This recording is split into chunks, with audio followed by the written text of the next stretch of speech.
నమస్కారం. రుద్రాక్షల ప్రత్యేక కార్యక్రమం రుద్రాక్షలు సందేహాలు కార్యక్రమానికి స్వాగతం. ఇవాల్టి కార్యక్రమంలో మనతో ఉన్నారు ప్రముఖ రుద్రాక్ష నిపుణులు, వేదగణిత శాస్త్రవేత్త, పలు జాతీయ అంతర్జాతీయ అవార్డుల గ్రహీత డాక్టర్ జి పాండురంగారావు గారు. రుద్రాక్ష ధారణ పట్ల మీకు ఎలాంటి సందేహాలున్నా స్క్రీన్ పై స్క్రోల్ అవుతున్న నంబర్స్ కి కాల్ చేసి గురుగారితో మాట్లాడండి.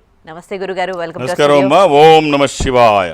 సో యాజ్ యూజువల్ మంచి మోటివేషనల్ స్టోరీతో ప్రోగ్రామ్. చిన్న కథ ఎప్పటిలాగే చెప్పుకొని కార్యక్రమంలోకి వెళదాం. చాలా కథల్లో బాగా ఉండే కథలుగా చెప్పుకునే వాటిలో అక్బర్ బీర్బల్ కథలు చాలా బాగుంటాయి. పిల్లలు బాగా ఎంజాయ్ చేస్తారు. ఎందుకంటే అందులో ఏదో ఒక మెసేజ్ ఉంటుంది, లేకపోతే తెలివైన పని ఏదైనా ఉంటుంది అని పిల్లలు బాగా ఆసక్తికరంగా ఉంటారు. నేటి సమాజానికి కూడా అవసరం. అక్బర్ బీర్బల్ చాలా మంచి, అంటే ఓ మంచి రాజు. బీర్బల్ అక్బర్ సో విడదీయలేని జంట అనమాట వాళ్ళిద్దరిది. సరే, ఒకరోజు ఏదో చిన్న తగాదా వచ్చి అక్బర్కి కోపం వస్తుంది. మాట తేడా వచ్చి తను చెప్పింది సరిగ్గా అర్థం చేసుకోకపోతే అక్బర్కి కోపం వస్తుంది. ఆ కోపం ఎవరనేది చూడ్డు. బీర్బల్ అయినా లెక్క చేయకుండా బీర్బల్ మీద చాలా కోపం చూపించి, నా కంటికి కనబడొద్దు, రాజధాని నుంచి నువ్వు పో, ఇక్కడ ఉండొద్దు అంటాడు. రాజధాని నుంచి పోమంటే ఇంకేం చేస్తాడు? రాజు చెప్పిన తర్వాత మళ్ళీ ఆర్గ్యుమెంట్ ఉండదు. పోయి ఒక దగ్గరికి వెళ్ళి, ఒక పల్లెటూరు పోయి ఒక గ్రామానికి వెళ్ళి అక్కడ ఒక రైతు దగ్గర చేరి పొలం పనులు చేసుకుంటున్నాడు. అక్బర్కి బీర్బల్ లేకుండా ఏమీ తోయదు. ఏ పని చేయాలన్నా బీర్బల్ ఉండాలి, ఏ సలహా కావాలన్నా బీర్బల్ ఉండాలి, ఎక్కడికి వెళ్ళినా బీర్బల్ ఉండాలి, మాట్లాడాలంటే బీర్బల్ ఉండాలి, సలహా కావాలంటే బీర్బల్ ఉండాలి. అలాంటిది బీర్బల్ లేకుండా ఏమైపోయింది అని చెప్పేసి ఆలోచించి, బీర్బల్ లేకుండా అసలు నాకు రోజు గడవట్లేదు, బీర్బల్ ఎక్కడున్నా తీసుకురమ్మని అన్ని చోట్లకి భటుల్ని పంపిస్తాడు, గూఢచారులను పంపిస్తాడు, ఎక్కడున్నా తీసుకురమ్మని. వాళ్ళు తిరిగి వస్తారు తప్పితే ఎక్కడ జాడ తెలియదు. ఆయన ఏదో పొలం గట్టున ఏదో చిన్న పొలం పనులు చేసుకుంటున్నాడు, ఎవరు ఊహించినట్టుగా. ఎక్కడ ఎంతకీ దొరకకపోతే ఇప్పుడు ఏం చేయాలి? బీర్బల్ని ఎలా చేయాలి? తను కావాలని వెళ్ళిపోయినప్పుడు చాటింపు వేయించినా రాడు కదా. సో ఏం చేసినా రాడు, తను గుర్తించి బతిమలా తీసుకురావాలి. ఏం చేయాలో అర్థం కావట్లేదు అప్పుడు అక్బర్కి. అప్పుడు అక్బరు ఒక ఆలోచన చేస్తాడు. ఆలోచన చేసి ప్రతి గ్రామానికి ఒక మట్టి కుండని పంపుతాడు. మట్టి కుండని పంపి, ఈ మట్టి కుండలో ఈ గ్రామాధికారి తెలివిని పంపాలి, ఈ మట్టి కుండలో రాజుగారికి తెలివిని పంపాలి. తెలివిని పంపలేకపోతే ఈ మట్టి కుండ ఎంత ఉందో అన్ని వజ్రాలు పంపించాలి, రత్నాలు వజ్రాలు అన్ని నిండుగా బంగారం రత్నాలు వజ్రాలు వేసి ఇది పాత్రను ఈ కుండను వెనక్కి పంపించాలి. అందరికీ పంపిస్తాడు. అందరికీ పంపించినప్పుడు అక్బర్ ఉద్దేశం ఏమిటంటే ఇది తెలివికి సంబంధించింది. అది అక్బరు బీర్బల్ ఉంటేనే బీర్బల్ చెప్పగలుగుతాడు, మామూలు వాళ్ళకి తెలియదు అది అని చెప్పేసి అనుకుంటాడు. బీర్బల్ అంటే ఒక నడిచే జ్ఞాన సముద్రం, ఒక మేధావి. సరే, తనొక్కడే తెలుసుకోగలుగుతాడు. ఎవడైతే అది తెలివి పెట్టి పంపిస్తే ఆ గ్రామంలో తను బీర్బల్ ఉన్నట్టు లెక్క. సరే, చూస్తాడు. తర్వాత ఎవరికి ఏం అర్థం కాదు. బీర్బల్ గ్రామంలో ప్రెసిడెంట్కి ఏం చేయాలని అందరూ అనుకున్నప్పుడు అక్కడ బీర్బల్ కూర్చొని ఉంటాడు. నాకు ఇవ్వండి అకుండా, నాకు నెల రోజులు టైం ఇవ్వండి, దీంట్లో మీకు తెలివిని పెట్టి అందజేస్తాను, ఆ తెలివిని మీరు రాజుగారికి ఇచ్చేయండి. అంటే తెలివిని ఇవ్వడం ఏంటి? తెలివి పదార్థం కాదు. సరే, నాకు ఇవ్వండి, తెలివిని పెట్టిస్తాను నేను. సరే, ఇస్తాడు. ఇచ్చిన తర్వాత ఏదో తేడాగా కనబడుతున్నాడు, మేధావిలాగా ఇద్దామని ఇస్తాడు. ఇచ్చిన తర్వాత ఒక గుమ్మడి పాత దగ్గరికి వెళ్తాడు. గుమ్మడి పాత దగ్గరికి వెళ్ళి అందులోంచి గుమ్మడి పిండి ఒకటి తీసుకొని ఆ కుండలో పెట్టి దానికి నీరు ఎరువులు అన్నీ సక్రమంగా అన్ని టైంకి ఇస్తూ అది పెరిగితే చక్కగా కుండ ఆకారంలో అది పెరిగి అలా కుండ ఆకారంలో పెద్దగా పెరుగుద్ది. పెద్దగా పెరిగిన తర్వాత అప్పుడు అది కట్ చేసి గుమ్మడి పాదు నుంచి కట్ చేసి ప్రెసిడెంట్కి ఇచ్చి రాజుగారికి పంపమంటాడు. ఇదిగోండి తెలివి, ఈ తెలివిని మీరు కుండ బద్దలు కొట్టకుండా బయటికి తీయమని అడుగుతాడు. సో అక్కడికి వెళ్ళిన తర్వాత ఎవరు పంపించారని అడుగుతాడు రాజు. పలానా ఊరు ప్రెసిడెంట్ గారు పంపించారు. అక్కడ ఉన్నాడు బీర్బల్, అక్కడ నుంచి సో అప్పుడు వెళ్ళి భటులందరూ వెళ్ళి, పెద్దవాళ్ళందరూ వెళ్ళి బతిమలాడి, అయ్యా తప్పు అయిపోయిందని రాజుగారు పశ్చాత్తాపడుతున్నాడు, మీరు లేకపోతే ఆయన కానం గడవట్లేదు, ఒక్కరోజు కూడా ముందుకు వెళ్ళట్లేదు, మీరు దయచేసి వచ్చేయండి. పెద్దవాడు ఆయన ఏదో అన్నాడు. నాకు అలా ఏం లేదు, మా ఇద్దరి మధ్య అదేం ఉండదు అని చెప్పేసి బీర్బల్ వచ్చేస్తాడు. సో కట్ చేస్తే ఇది బీర్బల్ అక్బర్ కథ కావచ్చు. ఇళ్ల నుంచి దూరమైన గ్రాండ్ పేరెంట్స్ అందరి పరిస్థితి బీర్బల్సే. ఇంటి నుంచి వృద్ధాశ్రమాలకు వెళ్ళిన తల్లిదండ్రులందరూ బీర్బల్సే. మీకు ఏ కష్టం వచ్చినా ఒక బీర్బల్ సహకారం కోల్పోయినట్టే. మీ ఇంట్లో పెద్దవాళ్ళని తీసుకెళ్ళి ఓల్డేజ్ హోమ్లో వేసినా, వాళ్ళని దూరంగా పెట్టినా, వాళ్ళకి మీరు దూరంగా ఉన్నా, ఇలాంటి సమస్యలు ప్రతి నిత్యము రావచ్చు, ప్రతి వారము రావచ్చు, ప్రతి నెల రావచ్చు. ఏం కోల్పోతున్నారో ఆలోచించండి. మంచి మెసేజ్ చెప్పారు. రైట్, కాలర్స్ లైన్లో ఉన్నారు. ఖమ్మం నుంచి సౌజన్య గారు లైన్లో ఉన్నారు. సౌజన్య గారు, గురుగారితో మాట్లాడండి. ఓం నమ శివాయ గురుగారు. శివాయ నమః. అమ్మ చెప్పండి. 22 నవంబర్ అమ్మా. అవునండి. 2005. 2005. ఇది మా అబ్బాయి గురించి అండి. 5 years బ్యాక్ మీ దగ్గరకు వచ్చాము. మా హస్బెండ్ బిజినెస్ చాలా లాస్ అవుతుంది. అమ్మా మంగళవారం పుట్టినట్టు తెలుసు కదమ్మా. అవునండి, లాస్ అవుతే మీ దగ్గరకు వచ్చాము. రుద్రాక్ష ధరించాము, చాలా బాగుంది. సో బాబుది హైయర్ పంచమి, కృష్ణపక్షము, బహుళ పంచమి. అవునండి, కొంచెం మొండి లెక్కలు చేస్తారు. ఇది కర్కాటక రాశి, ఆశ్లేష నక్షత్రము. Hello hello. అవును అవును గురుగారు, కర్కాటక రాశి. పిల్లలు అలాగే మొండిగా ఉంటారమ్మా, అన్ని మనం అనుకున్నట్టు ఉంటాయా? ఎదిరించి మాట్లాడుతున్నాడండి, అసలు చెప్పినట్టు వినట్లేడు, ఎదిరిస్తున్నాడు. అది ప్రేమ ఎక్కడ ఉంటే అక్కడే ఉంటుంది. ఎదిరించడం అంటే అమ్మ నాన్న మీద ప్రేమ ఉంటే వాళ్ళు అలాగే ఉంటారు. ఎక్కడ ప్రేమ ఉంటే అక్కడ ఇవన్నీ ఉంటాయి. అదేమో శత్రుత్వంతో వ్యతిరేకించడం కాదు, కోపంతో వ్యతిరేకించడం కాదు, ప్రేమతోనే. ప్రతిదాన్ని భూతంతంలో చూడకండి, చూసి తప్పులు చేయొద్దు. పిల్లలు వాళ్ళు ఏదో చెడిపోతారనో, లేకపోతే వాళ్ళకన్నీ కష్టపడకుండా చేసేయాలని 2 రకాలుగా ఆలోచిస్తుంటారు పేరెంట్స్. ఈ బుల్డోజర్ పేరెంటింగ్ అని, హెలికాప్టర్ పేరెంటింగ్ అని. అంటే బుల్డోజర్ పేరెంటింగ్ అంటే ఏంటంటే వాళ్ళకి ఎక్కడైనా పనికి పంపిస్తారు. పనికి పంపించినప్పుడు వాళ్ళు ఏమి చేయడానికి వీలు లేకుండా మొత్తం అంతా ఇళ్ళే చేసుకుంటూ వెళ్ళిపోతారు. ఫ్రంట్ అక్కడ ఇంకేం ఉండదు వాడు చేయడానికి. అక్కడికి వెళ్ళేటప్పుడు ప్రశాంతంగా, ఫెయిర్గా, క్లీన్గా ఉంటుంది అనమాట. ఇంకెందుకు వాడిని పంపించిన పని చేయమని అంతా ఇళ్ళే చేసేస్తారు. తర్వాత ఇది బుల్డోజర్, ఇది హెలికాప్టర్ పేరెంటింగ్. వాడిని పంపిస్తారు, పైనుంచి చెప్తుంటారు, అరే రైట్కి వెళ్ళు, లెఫ్ట్ తీసుకో, ఇగో నువ్వు అక్కడ నువ్వు తొందరపడకు, నీకు ఇది రాదు, నువ్వు ఎంబీబీఎస్ సీట్ తీసుకోకు, నువ్వు చదవలేవు, అన్ని ప్రతిదీ వాళ్ళే చెప్తారనమాట. ఇంకా వాడెప్పుడు నేర్చుకుంటాడు. సో అయితే ఇది చేస్తారు, లేకపోతే అది చేస్తారు. అమ్మ పిల్లలు అలాగే ఉంటారు, ప్రతిదాన్ని భూతద్దంలో చూడకండి. ఒక్క రుద్రాక్ష వేయండి, ఒక సింపుల్గా ఒక అష్టముఖి రుద్రాక్ష. ఇది గణపతి స్వరూపము, విఘ్నాలు లేకుండా ముందుకు వెళ్ళడానికి, నిర్విఘ్నంగా అన్ని పనులు చేసుకోవడానికి, కెరీర్ కోసము, ఎడ్యుకేషన్ కోసము. ఇది వాక్కుకి సంబంధించి, నాలెడ్జ్కి సంబంధించి. అంతకుముందు మీరు ఎవరికో వేశారు, బాగుందన్నారు కదా, మీ అబ్బాయి కూడా అంతకంటే బాగుంటుంది. ఒక సపోర్ట్, ఒక స్పిరిచువల్ సపోర్ట్, మనం చేస్తున్న పనికి ఒక ఆధ్యాత్మిక సహకారం వస్తే ఒక అద్భుతం. All the best. ఓకే, మరో కాలర్ కర్నూలు నుంచి పవన్ గారు ఉన్నారు. పవన్ గారు, గురుగారితో మాట్లాడండి. హలో గురుగారు, నమస్కారం గురుగారు. ఓం నమ శివాయ. ఓ నమ శివాయ. చెప్పండి పవన్ గారు. అదే ఒక పని అనుకుంటే అది చేయలేకపోతున్నా గురుగారు. చెప్పండి, ఏం పని చేయలేకపోతున్నారు, చెప్పొచ్చా? పర్వాలేదా? చదువు విషయంలో కానీ దేనిల విషయంలో కానీ ఓ పని చేయాలనుకుంటే అది చేయలేకపోతున్నాం గురుగారు. అంటే ఏం చదువుతున్నారు ఇప్పుడు మీరు?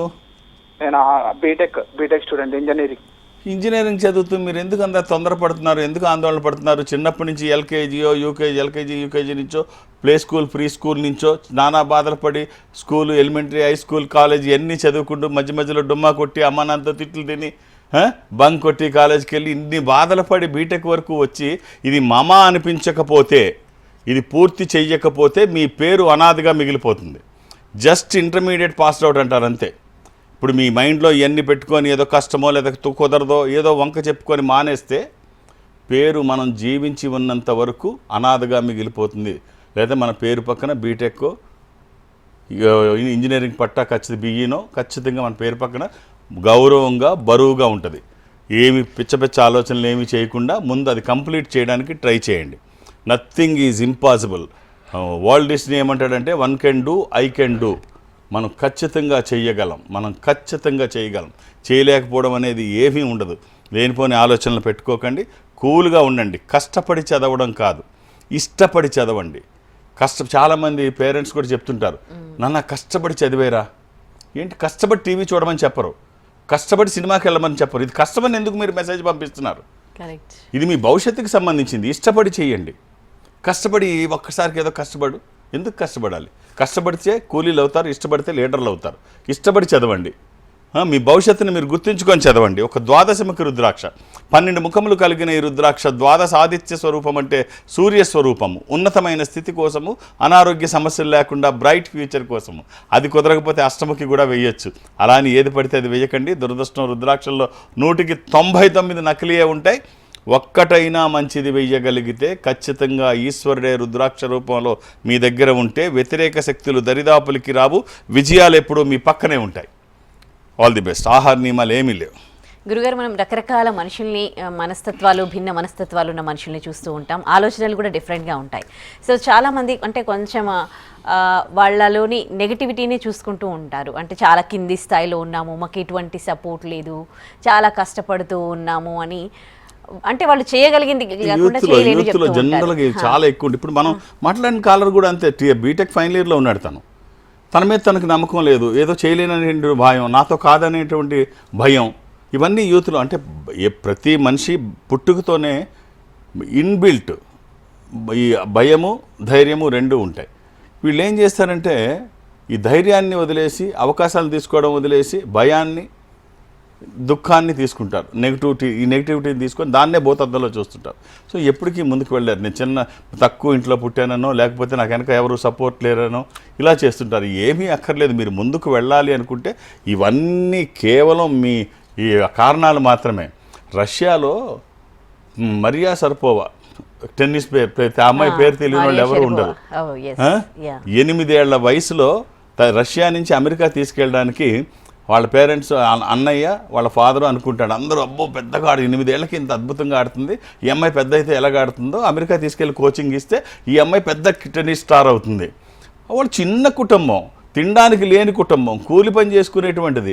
వాళ్ళ అన్నయ్య నానా బాధలు పడి ఊరందులో చందాలు డొనేషన్లు వేసి, తండ్రి అన్న ఇద్దరు నానా బాధలు పడి డొనేషన్స్ తీసుకొచ్చి అమెరికా ఫ్లైట్ టికెట్ వరకు తీసుకొస్తారు. అక్కడిని వెళ్ళి అక్కడ కోచింగ్ ఇప్పించడానికి కోచ్ దగ్గరికి వెళ్తే అమెరికాలో కోచ్ చూసి, ఇంత చిన్న అమ్మాయికి నేను ఇంతవరకు ఎప్పుడు కోచింగ్ ఇవ్వలేదు, పోమంటాడు. పోమంటే వాళ్ళని నిరుత్సాహపడకుండా వెళ్ళిపోదామా అమ్మ అని అడిగితే, లేదు నాన్న నువ్వు వెళ్ళిపో, కావాలంటే నేను ఇక్కడ ఇన్స్టిట్యూట్ ముందే కూర్చుంటాను అంటే అది వింటాడు. అది విని తండ్రి ఏం చేశాడంటే, అలా కాదులే అమ్మ, నేను మళ్ళీ కోచ్తో మాట్లాడతాను. కోచ్తో మాట్లాడి, కాదు ఒక్కసారి అవకాశం ఇవ్వండి, మా అమ్మాయి సర్వీస్ చేస్తుంది చూడండి, ఒక్కసారి సర్వీస్, చిన్నపిల్లే కాదన్ను, ఒక్కసారి సర్వీస్ చూడండి. సరే చూస్తాడు. చూస్తే ఆ అమ్మాయి సర్వీస్ చేస్తే మత్తిపోయింది కోచ్కి. అరే ఏంటి ఆ స్పీడు, ఆ కటింగు, అసలు అంత అద్భుతం, ఇప్పుడున్న గొప్ప గ్రాండ్ స్లామ్లో గెలిచినటువంటి వీళ్ళకి కూడా చేయలేరు, అంత అద్భుతంగా చేస్తుంది, ఈ అమ్మాయికి నేను కోచింగ్ ఇస్తాను అంటాడు. కోచింగ్ పీరియడ్లో కూడా ఈ మరియా షరపోవాకి ఎన్ని కష్టాలంటే, తన దగ్గర డబ్బులు లేవు కదా, రష్యా నుంచి తెచ్చుకోలేదు, ఇక్కడ ఇచ్చేవాళ్ళు ఎవరు లేరు. ఆ డామెటరీలో వాటిల్లోని పడుకొని, కింద పడుకొని, మీద పడుకొని, రొట్టె ముక్కలు తినుకొని, తనకి 14 సంవత్సరాల వయసు వచ్చినప్పుడు ఫస్ట్ గ్రాండ్ స్లామ్ తను కొట్టినట్టు ఆ ప్రైజ్ మనీ ఎంతో తెలుసా? ఆ రోజుల్లో 13 కోట్ల రూపాయలు. అంటే నాకు ఏమీ లేదని అమ్మాయి ఇంట్లో పడుకున్నా, నాతో కాదని అమ్మాయి ముందడుగు వేయకపోయినా, అక్కడ అవకాశం వచ్చినప్పుడు తను ప్రాక్టీస్ చేసి చూపించకపోయినా, సర్వీస్ చేసి చూపించకపోయినా, పట్టుదలతో రొట్టు ముక్కలయ్యి తిని గమ్యాన్ని సాధించాలనుకోకపోయినా ఇవాళ ఆ స్థాయిలో అమ్మాయి ఉండదు. సో ఒక్కసారి మీలో భయాలు, ఆందోళనలు పక్కన పెట్టండి. మీలో ఉన్న గొప్పతనాన్ని ఒక్కటైనా గుర్తించండి, మీరు అద్భుతాలు చేస్తారు. మీలో ఉన్న మైనస్లను భూతద్దంలో చూడడం కాదు, మీలో ఉన్న గొప్పతనాలను చూడండి. ఇన్స్పైరింగ్ స్టోరీ అండి. రైట్, మరో కాలర్ రామగుండం నుంచి సునీత గారు. సునీత గారు, గురుగారితో మాట్లాడండి. గురుగారు నమస్తే అండి, నా పేరు సునీత అండి. ఓం నమ శివాయ. అమ్మ చెప్పండి. మా అబ్బాయి అమ్మ డేట్ ఆఫ్ బర్త్ 26 అమ్మ 26 జూన్ 97 రాత్రి 1 గంటకు పుట్టాడండి. అమ్మా రాత్రి 1 గంటకు పుట్టాడు. అంటే 27వ తారీఖు అమ్మా? 27 రాత్రి 1 గంట కాబట్టి 27 అనుకుంటున్నాను. 27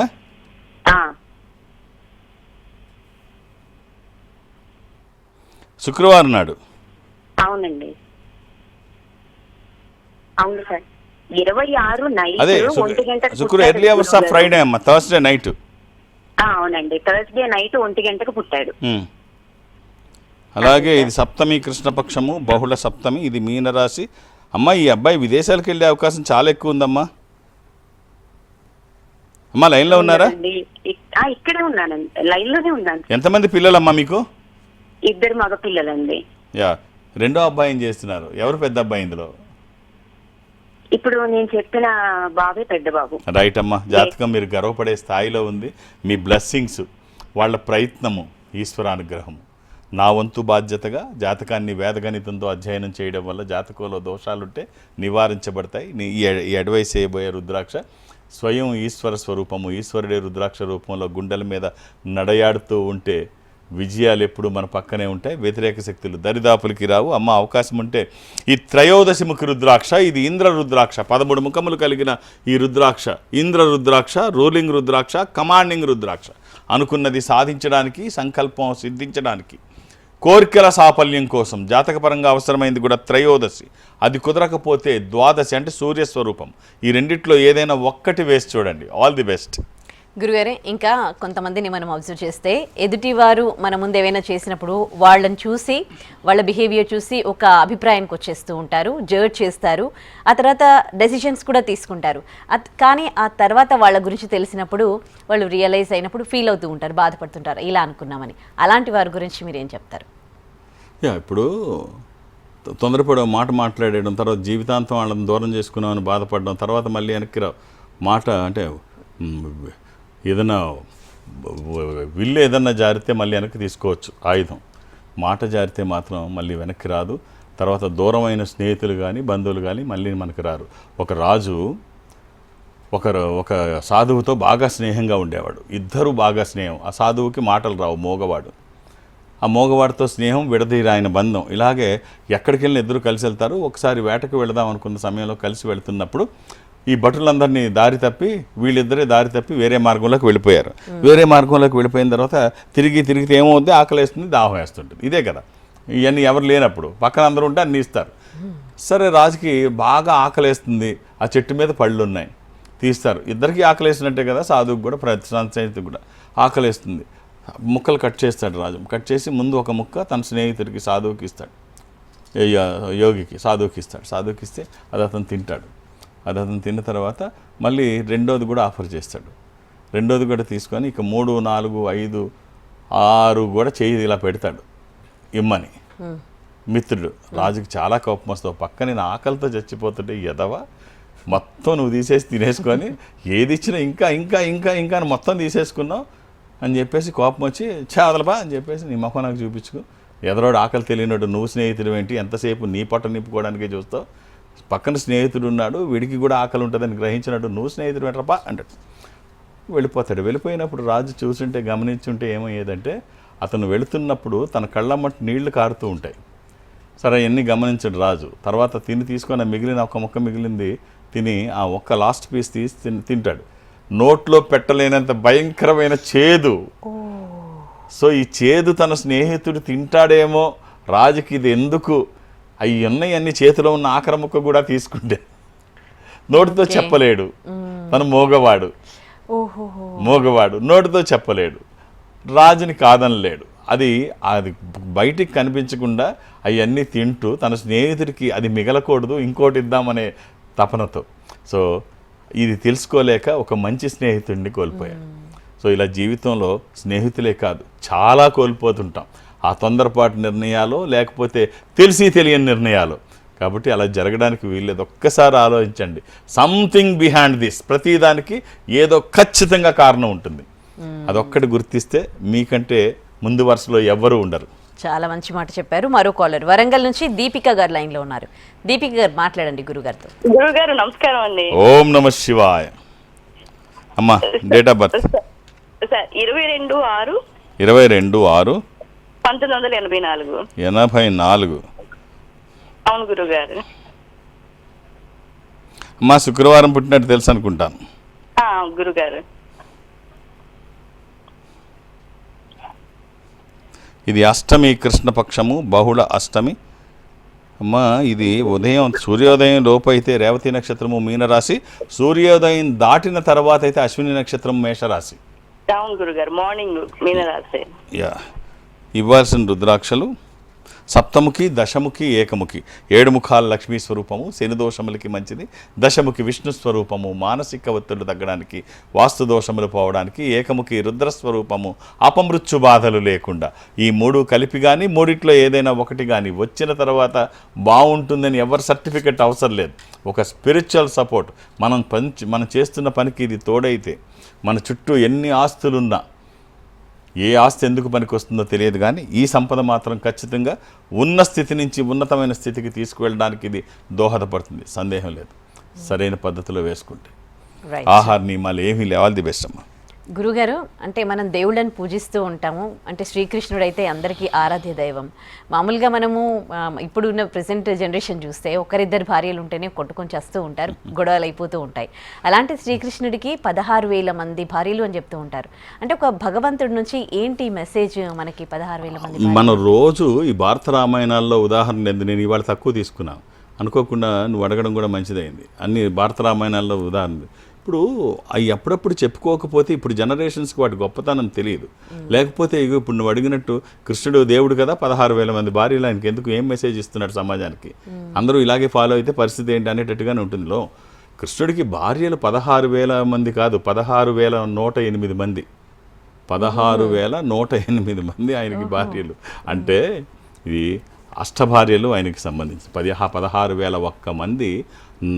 నరకాసురుడు వివిధ దేశాల మీద దండయాత్రలు చేసి యువతుల్ని, రాజుల భార్యల్ని, అక్కడ ఉన్న ఆడవాళ్ళని నానా హింసలు పెట్టి ఎత్తుకొచ్చి నరకాసురుడు వాళ్ళందరినీ బంధించి తన చెరలో పెట్టుకున్నప్పుడు వీళ్ళు అహాకారాలు చేసి కృష్ణుడిని వేడుకుంటే వాళ్ళందరినీ విడిపించిన కృష్ణుడు, నరకాసురుడు యుద్ధం చేసి వాడిని సంహరించి ఆ చెర విడిపించిన తర్వాత ఈ 16,100 మంది ఈ యువతులందరూ కూడా అందరూ బాధపడుతుంటారు. కృష్ణ నువ్వు వెళ్ళిపోతున్నావు, మమ్మల్ని చెర విడిపించావు, నువ్వు వెళ్ళిపోతున్నావు. మొగుడు వదిలేసిన అమ్మాయి అన్న ఎవడో ఎత్తుకెళ్ళి కొంతకాలం వాడి దగ్గర పెట్టుకొని వదిలేసాడన్నా మాకు ఆ మచ్చ మామూలుగా ఉండదు, బయట తిరగలేం కృష్ణ, మమ్మల్ని ఏం చేయమంటావు అంటే కృష్ణుడి భార్యలని చెప్పుకోండి అంటాడు.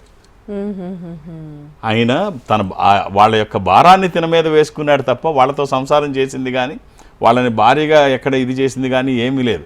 ఆ చెర నుంచి విడిపించి వాళ్ళ మీద నల్లమచ్చ పడకుండా, సమాజం వాళ్ళని తక్కువగా చూడకుండా ఉండడం కోసం ఉన్నతంగా భగవంతుడి భార్యలని చెప్తే ఇంకా వాళ్ళకి గౌరవం ఉంటుంది, ఆ చెరలో పడిన కష్టానికి ఫలితం ఉంటుంది అని. అంతేగాని ఆయన భార్యలు కాదు. Okay okay. సో మరో కాలర్ బెంగళూరు నుంచి శ్రీనివాస్ గారు లైన్లో ఉన్నారు. శ్రీనివాస్ గారు. నమస్కారం సార్. ఓం నమ శివాయ. శ్రీనివాస్ గారు నమస్కారం అండి. నమస్కారం గురుగారు. ఎలా ఉన్నారు? బాగున్నానండి. ఒకసారి డేట్ ఆఫ్ బర్త్ వెళ్దాం అనుకున్నా అవట్లేదు సార్. ఇవాళ ఒక సంవత్సరం తర్వాత ఈ రోజు కలిసింది కాదు సార్. డేట్ ఆఫ్ బర్త్ మా అబ్బాయి గురించి అండి. డేట్ ఆఫ్ బర్త్ పేరు Sai Kiran. April 17, 2002 sir. April 12 అండి. ఏప్రిల్ 2 అండి. ఏప్రిల్ 17 అండి. 17 2002 అండి. 2002. అవునండి. చాలా ఫాస్ట్గా చేస్తే నెక్స్ట్ ఈ వీక్ మీరు ఎక్కడ అవైలబుల్ ఉంటారో మాట్లాడుకోవచ్చు. సోమవారం పుట్టినట్టు తెలుసా అండి? సోమవారం సార్. బుధవారం సార్. ఇది సోమవారమేనండి. ఏప్రిల్ 17 అండి. అవునండి, ఏప్రిల్ 17, 2002 అండి. ఇది మండే సార్. బుధవారం 8 గంటల మధ్య సార్, ఈవినింగ్.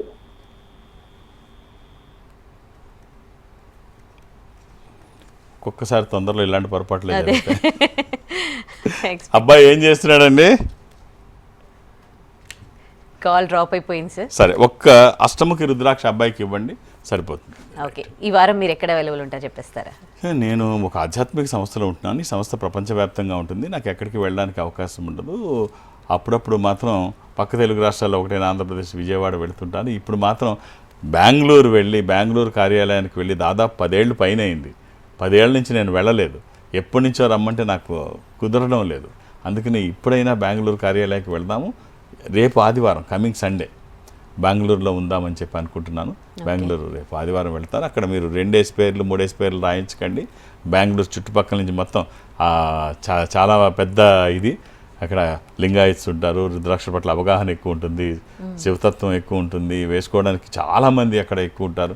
నేను వెళ్ళి 10 ఏళ్ళు పైన అయింది. ఇవన్నీ నాకు ఒత్తిడికి రెట్టింపు అవుతుంది. అర్థం చేసుకొని సహకరించండి. 2-3 పేర్లు నమోదు చేయించకండి.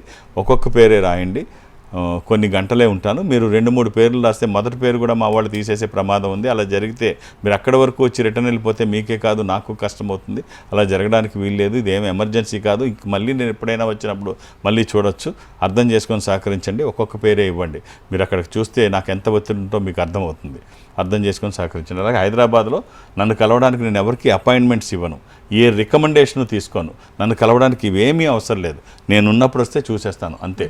అలాగే దూర ప్రాంతాల నుంచి కూడా హైదరాబాద్ నన్ను కలవడానికి రావాల్సిన అవసరం లేదు. ఈ సంస్థ ప్రపంచవ్యాప్తంగా ఉంటుంది. సౌత్ ఇండియా నేను అటెండ్ అవుతాను, అంటే దక్షిణ భారతదేశంలో ఈ సంస్థకి దగ్గరగా మీరు ఎక్కడైనా ఉంటే, అంటే అది చెన్నై కావచ్చు, బెంగళూరు, విశాఖపట్నం, విజయవాడ, తిరుపతి, రాజమండ్రి, వేములవాడ, శ్రీశైలం, కాళహస్తి, ఇలా ఏదైనా మీరుంటే ఒక స్పెషల్ స్క్రీన్ ముందు మా వాళ్ళు కూర్చోబెడతారు. అటు మీరు ఇటు నేను ఎదురుబెదురుగా 1-to-1 మాట్లాడుకునేటువంటి అవకాశం ఉంటుంది. ఆ రకంగా నన్ను కలిసినా, డైరెక్ట్గా హైదరాబాద్ వచ్చి నన్ను కలవాలనుకున్నా ఒక్క డేట్ ఆఫ్ బర్త్ మాత్రమే చూసే అవకాశం ఉంటుంది. 2-3 అడగండి. అలాగే రేపు ఆదివారం మర్చిపోకండి, ఒక్కొక్క డేట్ ఆఫ్ బర్తే మీరు అక్కడ బెంగళూరులో 2-3 అంటే కష్టం అవుతుంది. రైట్, ధన్యవాదాలు గురుగారు, చాలా ఓం నమః విషయాలు. శివాయ. ఇది ఇవాల్టి రుద్రాక్షల ప్రత్యేక కార్యక్రమం. నమస్తే.